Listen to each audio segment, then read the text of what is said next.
여러분 안녕하십니까?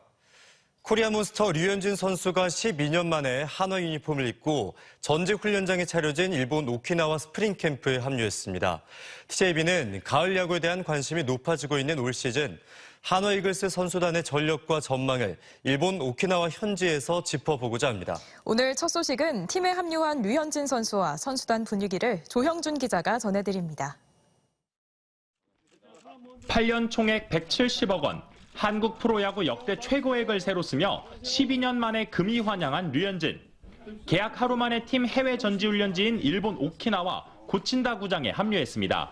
선수단과 경기장에서 간단한 인사를 나눈 뒤 유니폼으로 갈아입곤 불펜 피칭에도 나섰습니다.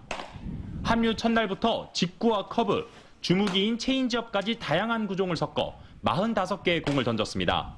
일단은 계속해서 실내에서만 좀 훈련을 하다 보니까 좀 빨리 야외에서 하려고 오늘 오자마자 던진 것 같고 잘 던졌다고 생각하고 있어요. 네.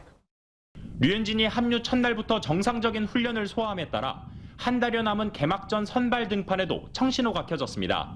시간적으로는 괜찮을 것 같아요. 네, 80개까지는 올릴 수 있을 것 같고 일단은 한국에서도 65개 피칭을 했었기 때문에 괴물 투수의 복귀에 현지 훈련장엔 수많은 취재진들과 팬들이 모이며 분위기가 후끈 달아올랐습니다. 류현진 선수도 오고 이제 선수들이 열심히 훈련하는 걸 보니까 5등 안에 들어서 가을 야구에 꼭 갈 수 있을 것 같습니다. 지난 2006년 한화에서 데뷔한 류현진은 미국으로 건너가기 전까지 통산 190경기에 나와 98승을 거둔 명실상부 한화 부동의 일선발. 후배들은 대선배가 돌아온 게 아직 믿기지 않는다며 하나라도 더 배우고 싶다고 입을 모았습니다. 현재 선배님이 계시는 동안 열심히 좀 많은 걸 배우고 그리고 또 많은 걸 여쭤보고 선배님 열심히 도와가지고 딜을 열심히 바치겠습니다. 류현진은 올 시즌 목표를 가을 야구로 언급했고 계약 기간인 8년 안에 한국 시리즈 우승도 언급했습니다. 드디어 한화의 류현진이 돌아왔습니다. 12년 만에 소년 가장에서 진짜 가장이 되어 돌아온 류현진이 한화 가을 야구의 마지막 퍼즐이 될 수 있을지 관심이 모입니다. 일본 오키나와에서 TJB 조형준입니다. 새학기를 열흘 앞두고 일선 학교에선 학급 배정 등이 한창인데요. 세종의 한 초등학교에서 아이들의 이름 옆에 학습 부진과 분리 불안 등 민감한 개인정보를 포함한 반배정 안내문을 학부모들에게 공지해 논란이 일고 있습니다. 김철진 기자의 단독 보도입니다. 세종의 한 초등학교 학부모 A씨는 전날 학교에서 배포한 새학기 학급 배정 안내문을 보고 경악을 금치 못했습니다. 안내문 속 학생들의 이름과 생년월일 바로 옆에 생활지도와 학습 부진, 수학 부진과 같은 아이들의 학교 생활에 관한 평가부터 다문화, 분리불안, 앓고 있는 희귀질환명 등 민감한 개인정보까지 포함돼 있었습니다. 특수, 별, 동거인 등 정확한 의미를 알 수 없는 내용까지 포함돼 있었습니다. 안내문엔 이 학교 1학년부터 6학년까지 총 39개 학급, 700여 명에 관한 정보가 담겨 있었습니다. 학부모들은 학교가 아이들에게 낙인을 찍은 것 아니냐며 분노했습니다. 부진한 아이, 특수반 이런 거를 노출을 시켰다는 게 정말 화가 나고 속상하기도 하고 확산되면 또 아이들한테 문제가 되지 않을까. 학교 측은 황급히 게시물을 내리며 내부 자료를 잘못 올렸다고 해명하고 자료를 다시 올렸는데 문제가 된 파일을 또다시 올려 학부모와 아이들을 2번 올렸습니다.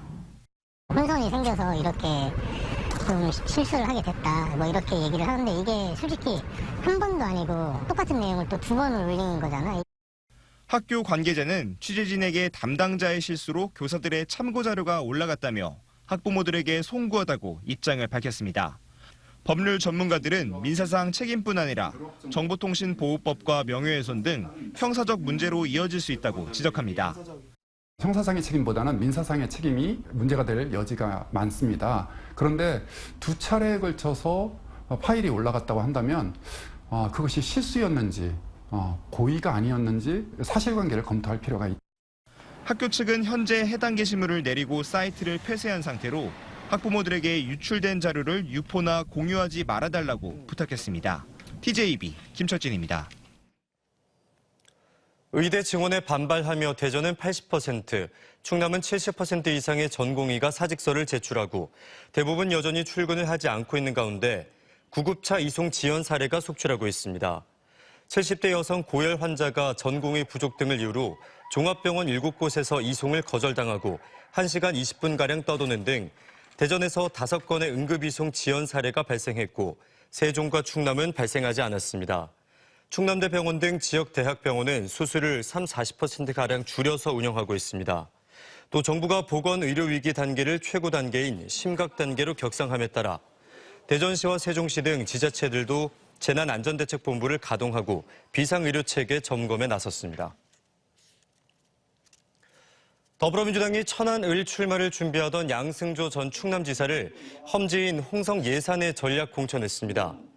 국민의힘에서 홍성 예산에서 4선을 한 홍문표 의원이 경선을 포기하며 강승규 전 대통령실 시민사회수석의 출마가 유력해 맞대결이 예상됩니다. 민주당은 전략지역구였던 대전 서구 갑엔 이용수, 장종태, 이지혜 예비후보, 그리고 충남 천안을엔 김미화, 이규희, 이재관 예비후보의 결선 없는 3인 경선을 100% 국민 경선 방식으로 치르기로 결정했습니다. 한편 대전 중구는 대전에서 유일하게 여야가 공천 심사를 매듭짓지 못하면서 전략 공천 가능성이 제기돼 예비 후보자들의 반발이 이어지고 있습니다. 최근 대전의 전략 산업인 바이오와 반도체 분야를 중심으로 상장기업 배출이 가속화되면서 대전 상장기업 수가 57개로 늘었습니다. 대전의 상장기업은 6대 광역시 중 인천은 95개, 부산은 81개에 이어 세 번째로 높으며 시가총액은 37조 8,805억 원으로 수도권인 인천을 제외한 지방 5대 광역시 가운데 가장 높습니다. 특히 민선 8기 이후 상장된 기업이 8개로 전체의 14% 비율을 차지해 6대 광역시 중 가장 높았습니다. 요즘 서천 지역 어민들이 때 아닌 오징어 풍년으로 한바구음을 짓고 있습니다.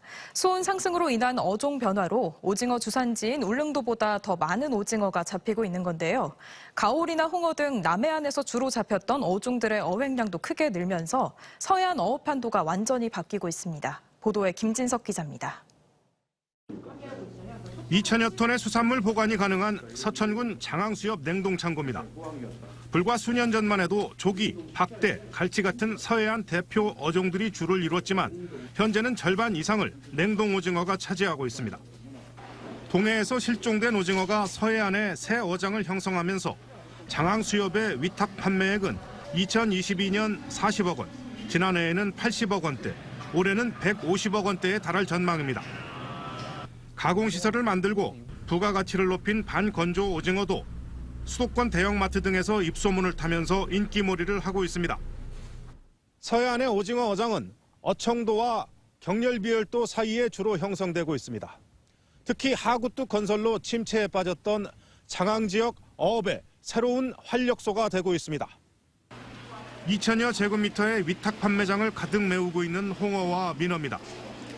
여기에 물메기와 가오리까지 남해안에서 주로 잡히던 어종들의 어획량도 급증하면서 장항수협의 전체 위탁 판매액은 2021년 410억 원에서 지난해 700억 원으로 늘었습니다. 물메기 같은 어종, 남해안에서 많이 났던 것인데 그쪽보다도 몇 배가 더 지금 이 서해안에서 많이 나고 있어요. 지금 오늘도 입판을 했는데 홍어가 굉장히 많이 들어오고 있습니다. 10년 만에 5배가 늘어난 오징어 어획량에 비해 선박과 장비가 부족해 장항의 경우 지난해 24척의 제주도 채낚기 어선까지 동원하기도 했습니다. 올해는 50척 이상으로 늘릴 계획인데 신항만 일원을 중심으로 선원들로 북적이면서 장항어업의 새로운 전성기가 기대됩니다. 지역의 그 부수적인 효과로 말씀드리면 우리 이제 장항 지역, 서천군 지역에 뭐 마트나 식당 이런 숙박업소 이런 부분들이 엄청 활성화가 많이 될 것 같습니다. 본격적인 오징어 수확기를 맞아 수도권은 물론 전국에서 온 화로차와 관광객들이 보다 신선한 오징어를 사기 위해 몰려들면서 지역 경제 파급 효과는 더욱 확대될 전망입니다. TJB 김진석입니다.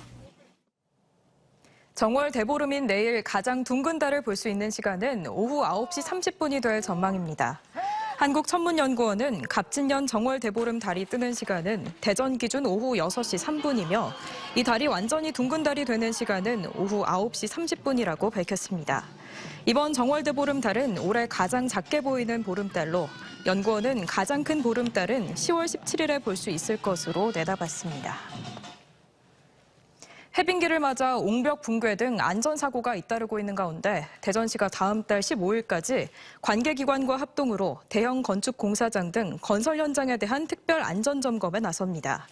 점검 대상은 시공 중인 일반 건축과 공동주택, 공사 중단 건축물 등 82개소로 공사장 토공 상태와 가시설물 설치 상태, 공사장 주변 상황 등을 중점 점검할 계획입니다.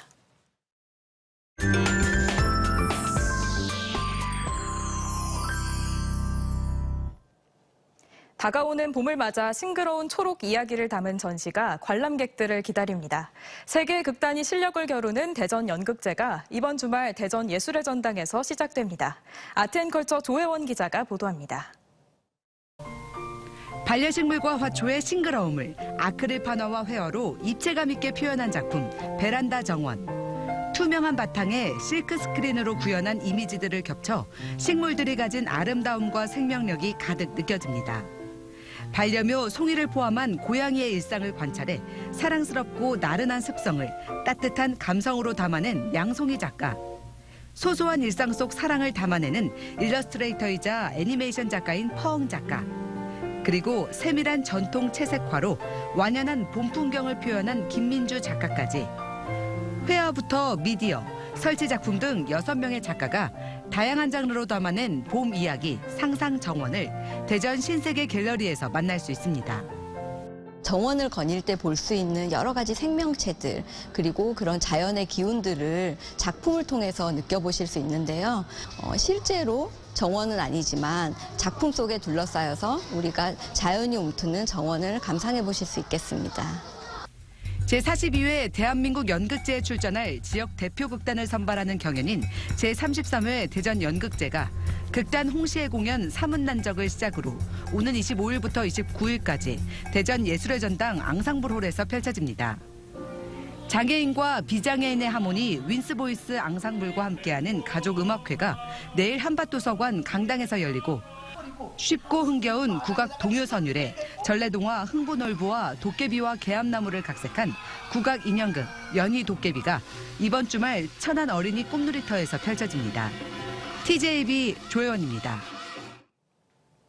카이스트 기술경영학부 이나래 교수가 국제전략경영학회 우수전략경영연구자로 한국인 최초로 선정됐습니다.